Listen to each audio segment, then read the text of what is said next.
In the summer of 2008, a team of scientists from Germany traveled to a remote valley in the Indian Himalayas. Their mission seemed completely ordinary. They were not searching for monsters, hidden civilizations, or mysterious creatures. They were geologists, environmental scientists, and climate researchers investigating unusual seismic activity that had been detected beneath one of the least explored regions of the Himalayan mountains. The expedition was led by Dr. Markus Reinhardt, a respected geologist from Munich. Alongside him were environmental scientist Dr. Lena Fischer, seismologist Dr. Tobias Klein, wildlife expert Dr. Eric Vogel, medic Hans Becker, engineer Stefan Weber, documentary filmmaker Daniel Hoffman, and mountaineering specialist Felix Brandt. Before reaching their destination, the team stopped at a small mountain village to hire local guides and pack animals. At first, the villagers were welcoming and friendly. However, everything changed when they learned where the scientists intended to go. The older villagers exchanged nervous glances, and some refused to discuss the area at all. One evening, an elderly shepherd named Dorja approached the team's campfire. Through a translator, he asked why they wished to travel to that valley. After hearing their explanation, he quietly shook his head and warned them that the mountain did not like visitors. He claimed that people had disappeared there, animals avoided the area, and strange things moved between the cliffs after dark. Some villagers called the creature the mountain guardian, while others simply called it the Yeti. The scientists politely thanked him for the warning, but they had traveled halfway around the world for this expedition. Turning back was not an option. 3 days later, they finally reached the valley. It was breathtakingly beautiful. Towering cliffs surrounded the landscape, ancient glaciers shone in the distance, and dense forests covered the mountain slopes. A river flowed through the center of the valley, creating what seemed like the perfect location for scientific research. The team established their camp and began work immediately. For nearly a week, everything went exactly as planned. They collected soil samples, installed seismic sensors, and used drones to map the surrounding terrain. Every evening, they gathered together to review their findings, and many even joked about the villagers' stories of the Yeti. Only Felix seemed uncomfortable. One night, while staring into the darkness beyond the camp, he admitted that something felt strange about the valley. When asked what he meant, he simply replied that it was too quiet. At first, nobody took his comments seriously, but over the next few days, other team members began noticing the same thing. After sunset, the forest became completely silent. There were no birds, no insects, and no sounds of wildlife. Only the wind could be heard. Occasionally, however, a deep and distant noise echoed through the valley, almost like a low growl. On the 9th day, wildlife specialist Eric Vogel made a discovery that changed the mood of the expedition. While surveying a muddy riverbank, he found a series of enormous footprints. At first, he assumed they belonged to a bear, but as he examined them more closely, he realized they looked strangely human. Each footprint measured nearly 60 centimeters in length and contained 5 distinct toe impressions. The distance between the tracks suggested the creature was walking upright. Eric immediately called the rest of the team. The scientists carefully studied the footprints, photographed them, and made casts. No known animal in the Himalayas matched what they found.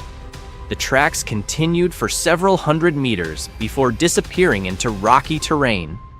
For the first time, the researchers felt genuinely uneasy. A few nights later, strange sounds began around the camp. Shortly after midnight, several team members heard heavy footsteps moving through the forest.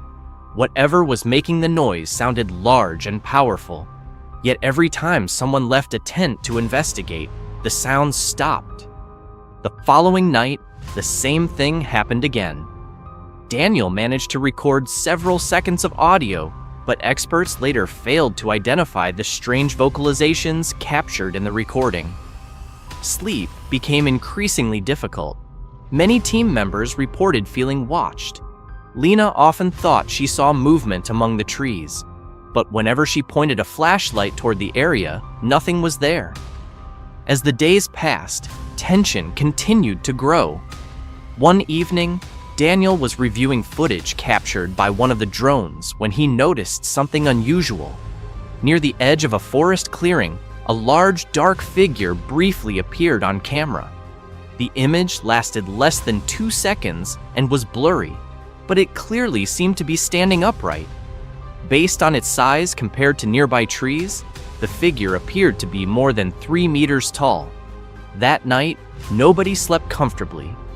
Around midnight, Hans noticed 2 glowing points of light outside the medical tent. They looked like eyes staring directly at him from the darkness. The lights remained motionless for several seconds before disappearing without a trace. The next morning, investigators discovered broken branches near the camp. Something heavy had moved through the area during the night. By the 3rd week, the scientists decided they needed a more organized investigation. Motion-sensitive cameras were installed around the camp, observation posts were established, and night patrols were arranged. For several nights, nothing unusual happened. Then a powerful blizzard struck the valley. The storm trapped the expedition inside camp for nearly 2 days. When the weather finally cleared, the researchers stepped outside and immediately noticed something shocking. A line of giant footprints crossed directly through the center of their camp. Not around it, through it. The tracks passed only a few meters from occupied tents. No one had heard anything. No one had seen anything. The discovery terrified the entire team. Determined to finally identify whatever was responsible, the scientists organized a nighttime search operation. Small teams spread out around the valley while maintaining radio contact. At first, everything seemed normal. Then radio signals suddenly became distorted. Static filled the communication channels, and confusion caused several team members to become separated. Dr. Tobias Klein found himself alone. Following a trail of enormous footprints, he entered a narrow canyon that led toward an isolated location known by local villagers as the Silent Pool. As he moved forward, disaster struck. The snow beneath him suddenly collapsed, revealing a hidden drop. Tobias plunged into freezing water. The shock stole his breath instantly. His flashlight disappeared beneath the surface, and his heavy clothing began dragging him downward. Surrounded by darkness and icy water, Tobias became convinced he was going to die. As he struggled to stay conscious, he thought he saw something moving beneath him, a massive shape rising through the water. Then, everything went black. According to Tobias's later testimony, he regained partial awareness underwater and felt powerful hands grabbing his jacket. Not claws. Hands. Something enormous was pulling him toward the surface. When he briefly opened his eyes, he saw a gigantic figure covered in pale fur. The creature towered above him, standing nearly 4 meters tall. It had broad shoulders, massive arms, and dark eyes reflecting the moonlight. Tobias claimed the creature lifted him effortlessly and carried him across rocky ground before he lost consciousness once again. Several hours later, search teams finally located him. He was unconscious, but alive. Even more surprising, he was found nearly 80 meters away from the pool on dry ground. No one could explain how he had reached that location. When Tobias eventually regained consciousness in the hospital, the first question he asked was simple. Did anyone see the giant? Most people assumed he had hallucinated due to hypothermia and near drowning. However, Tobias repeated the same story over and over again. His description never changed. Doctors also discovered unusual bruises on his upper arms. The marks resembled the imprint of enormous fingers gripping him. Their spacing did not match normal human anatomy. Back in the valley, strange events continued. Several days later, a motion-sensitive camera captured a single photograph before mysteriously malfunctioning. The image showed a large upright silhouette partially hidden by snowfall. It was blurry, but it did not resemble a bear or any known animal. More footprints appeared, more strange sounds were recorded, yet clear proof remained frustratingly out of reach. Meanwhile, Lena began interviewing local villagers. She discovered that stories matching the team's experiences had existed for centuries. Different villages used different names, but the descriptions were remarkably similar. They all spoke of a giant humanoid creature living high in the mountains.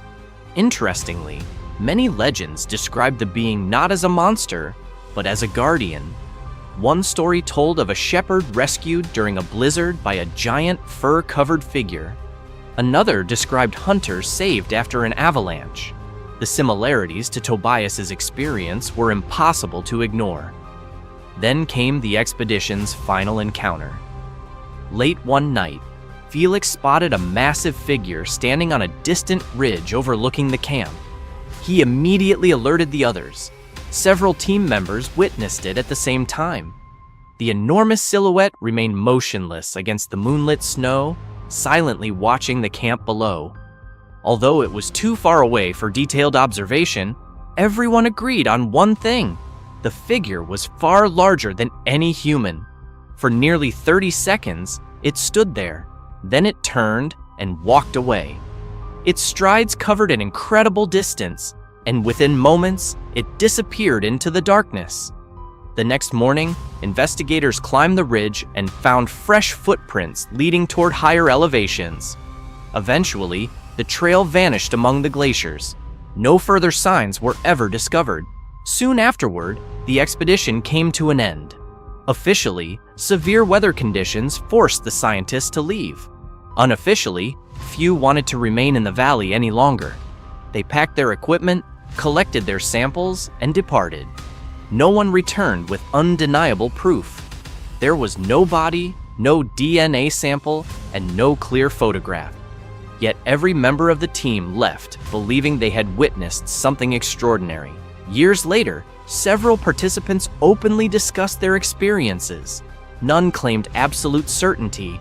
As scientists, they understood the importance of evidence, but all of them agreed on one thing: something unexplained existed in that valley. Whether it was an undiscovered species, a surviving population of ancient hominids, a misunderstood animal, or something beyond current understanding remains unknown. The valley still exists today. Snow still covers its mountains. The forests remain silent, and local villagers continue sharing the same warning given to the German scientists years ago. Do not go searching for the mountain guardian, because if you find it, your understanding of the world may never be the same again. Or perhaps it will find you first.